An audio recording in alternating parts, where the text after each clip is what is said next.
Hi, hello, and welcome to episode 11 of my little author commentaries.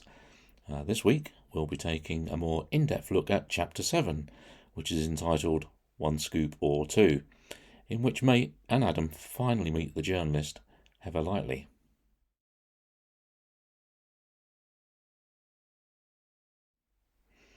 The meeting takes place in the village pub and is based on the Pheasant pub in the village of Great Chisel. You can actually sit at the very table in the story. Adam decides it's time to finally meet Heather, and the title is a nod towards the journalistic world, inferring the scoop of a story as well as a scoop of ice cream as in a dessert. One of the earliest stumbling blocks I hit upon was how to introduce Heather to Adam and Mate, and I played around with various scenarios, even so far as bringing Mate and Heather together at Adam's funeral earlier in the book. The idea of the meeting in the pub came to me, and the chapter title was the very first thing I wrote, already knowing exactly how the encounter was going to end. I then made use of the village landmarks like the orchard and the chalk pit to add an exciting twist to end the chapter, leaving it literally on a cliff edge. My inspiration for the style of writing Price World is very much the action-adventure stories that were serialised on TV and radio and popular when I was a youngster. A daring escape, a cliffhanger of an ending to tune in next week and find out if. I'd like to read the ending of chapter 7 and share that with you now, if I may, and you'll get the idea. She stifled a gulp as Mate began to accelerate to impossible speeds along the dark, narrow country lane. An approaching side road signposted as a dead end was coming up fast, as Mate suddenly slowed and slewed the car sideways into the small turning. "What's down here?" she asked. "A quarry," Mate replied. Now they were picking up speed again, as a rusty metal barrier announced they'd arrived at the old chalk quarry site.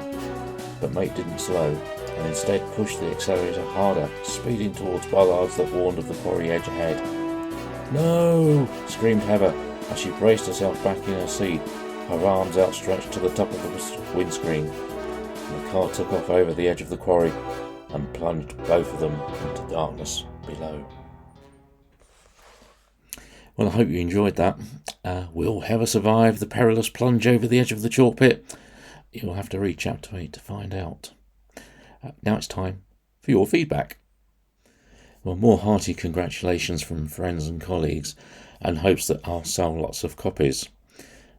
Thank you everybody for that. One particular question shared by many is, what's next?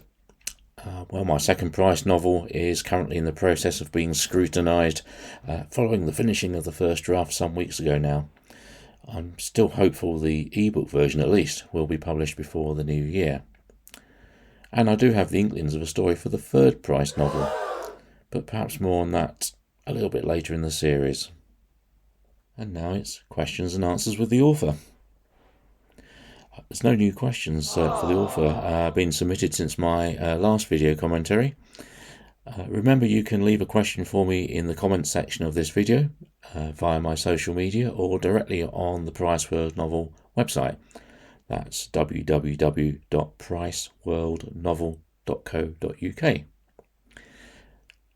I'll be back in a couple of weeks with Amy and commentary on chapter 8 of Price World. And that's about it for this week. Don't forget you can save up to 45% off of the price of Price World at Amazon in my Black Friday sale, which ends on Monday the 2nd of December 2024, with the ebook reduced to just 99p and the paperback reduced to £7.95. Thank you everybody for joining me, and until next time, remember, keep writing. Bye.